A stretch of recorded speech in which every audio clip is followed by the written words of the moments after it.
네, 여러분 안녕하십니까? 반갑습니다. 중원 역사에 등장하는 유목 민족들은 크게 5개 계통으로 나눠볼 수 있습니다.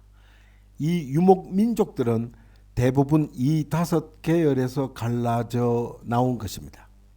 그 첫 번째로 흉노 계열입니다. 이 흉노족이 대표적입니다. 그리고 둘째는 동호 계열로 선비거란 몽골족이 그 대표적입니다. 셋째는 돌궐 계열로 돌궐족이 그 대표적입니다. 그리고 네 번째로는 퉁구스 계열인데 만주족이 그 대표적입니다. 그리고 다섯 번째로 강장 계열로 강족과 토번이 그 대표적입니다. 북방 초원 민족과의 관계는 시종 고대 중원 역사 발전에 큰 영향을 미친 관건 요소였습니다.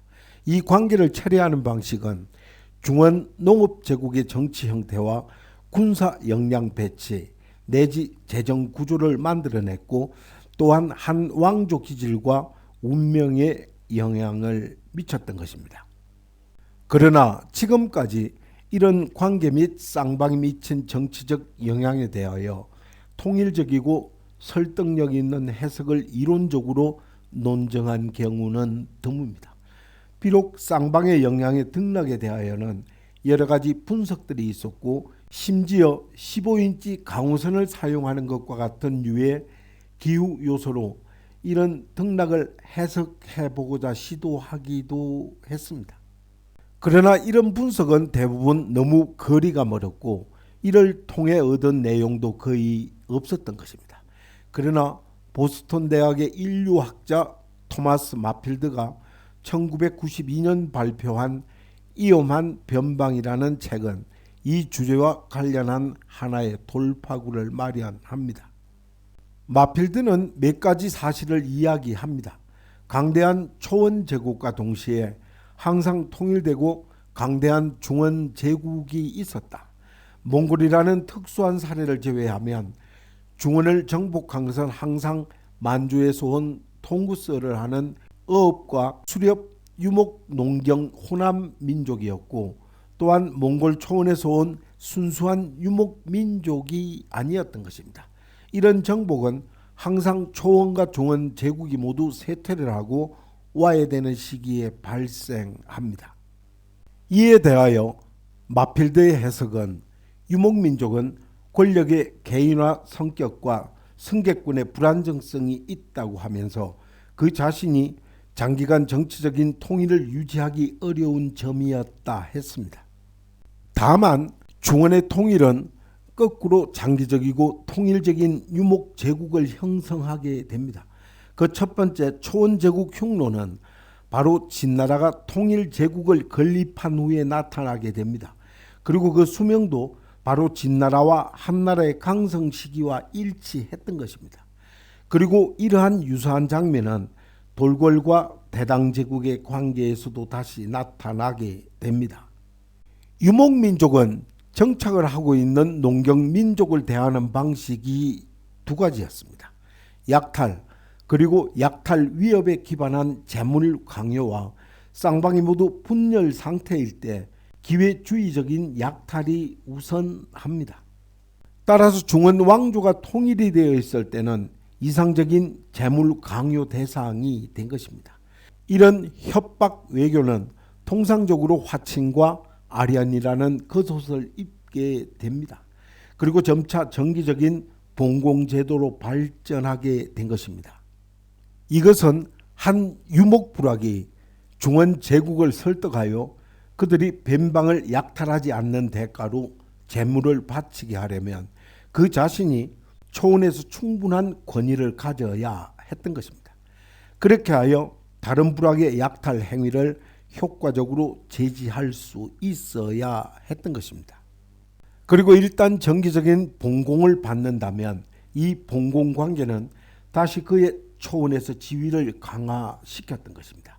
이는 결국 그가 초원을 통일하여 유목 제국을 만들도록 하는 것을 도와준 것입니다.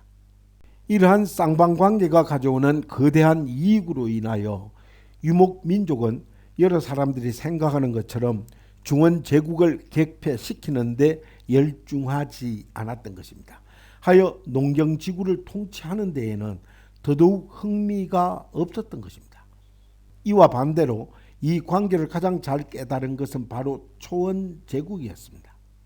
예를 들어 회올은 전력을 다하여 중원 제국의 반란이나 침입을 막도록 도와주었습니다. 왜냐하면 그들은 알고 있었기 때문입니다. 일단 중원이 혼란에 빠지면 자신은 편리한 대상을 찾아서 그 핵을 뜯어갈 수 없었기 때문이었던 것입니다.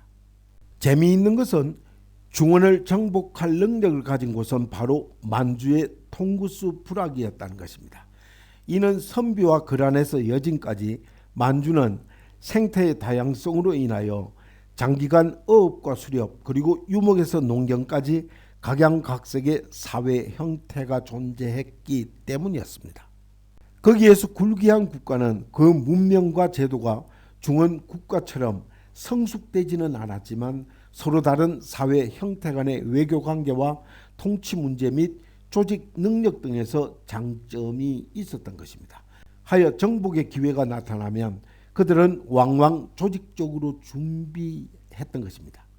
그리고 요동의 한인 농경지구는 그들로 하여금 산해관을 넘어서 중원 요지를 정복하기 전에 그들의 이원적 통치 모델을 충분히 실험할 수 있게 해주었던 것입니다. 그러나 바필드시의 이 삼각 이론에 대하여 징기스칸이 창건한 몽골 제국은 예외였던 것입니다. 이 예외는 또 다른 예외를 불러옵니다. 명나라 왕조는 한나라 왕조 이래 봉공 제도를 거절한 중원 제국이었습니다. 한때 변방 무역까지도 금지하게 된 것입니다. 그러나 이 선택은 바로 몽골 정복이 조성한 고통스러운 기억에 대한 반작용이었던 것입니다. 이 때문에 명나라 왕조는 이로 인하여 거대한 대가를 치르게 됩니다. 이는 반드시 북방의 변방에 대군을 주둔시켜야 했던 것입니다. 그리고 이 군대가 황제의 통제를 벗어나지 않도록 하기 위하여 수도를 북경으로 천도하게 됩니다. 그리고 이를 위하여 엄청난 재정의 대가를 치러야 했던 것입니다. 또한 권력 중심과 문화경제 중심이 장기간 분리됨으로 인한 여러 가지 곤란까지 겪게 됩니다. 그러나 이러한 대가는 수확이 전혀 없었던 것만은 아니었습니다. 봉공의 지지를 이룬 후 몽골 초원에서 다시는 분열 상태에서 다시 통일을 이루지 못하게 됐기 때문입니다. 다음은 중원의 그 대표적인 15개 유목 민족들의 등장과 변천을 살펴보면 다음과 같습니다. 그 첫 번째로 흉노입니다. 이 흉노는 주요 부분은 동한 때 한족들에게 소멸이 되고 남은 부분은 서쪽으로 도망쳐 유럽으로 가게 됩니다. 유럽에서 마자르족과 융합을 하여 현재의 헝가리인을 이룬 것입니다. 그리고 두 번째로 동어입니다. 동어는 진나라 때 흉노에 멸망당합니다. 그 후 두 부분으로 크게 나뉜 것입니다. 이는 오한과 선비족으로 나뉩니다. 그리고 세 번째는 오한족입니다. 오한족은 조씨의 위나라에 멸망당했습니다. 그리고 네 번째로는 선비족으로 한족에 동화되고 남은 부분은 유연으로 됩니다. 그 후 실이 즉 몽골로 되고 거란으로 나뉩니다. 여섯 번째로 거란족인데 이 거란족은 여진족과 한족에 동화되고 남은 부분은 서쪽으로 도망쳐 중앙아시아로 가게 됩니다. 그리고 현지인들과 결합하여 중앙아시아인의 일부분이 된 것입니다.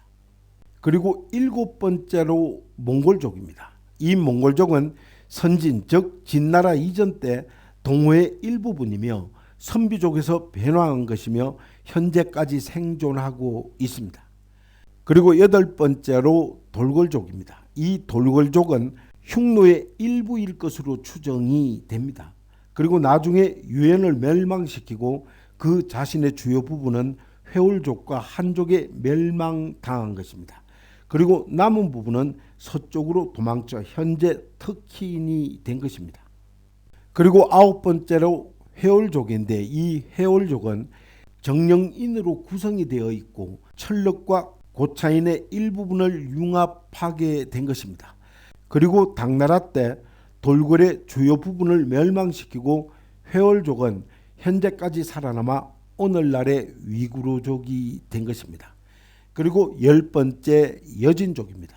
여진족은 숙신에서 나왔으며 후에 여진이 되고 만주족이 된 것입니다. 현재까지 생존해 있으며 바로 만주족입니다. 그리고 11번째로 당항족입니다. 이 당항족들은 강족의 일부분으로 후에 몽골인들에게 멸망당합니다. 12번째로 강족입니다. 이 강족은 현재까지 남아 있습니다. 그리고 13번째로 저족입니다. 이 저족은 대월지와 소월지가 그들입니다. 이들은 흉노족의 일부분으로 후에 한족에 융합된 것입니다. 그리고 14번째로 토번족입니다. 토번족은 현재 티베트족이며 고대 강족의 일부분이었습니다. 그리고 마지막 15번째로 갈족입니다. 이 갈족들은 흉노의 일부분으로 4세기 때 한족인 연민에게 20만 명이 도살당하며 멸족된 것입니다. 감사합니다. 이만 마치겠습니다.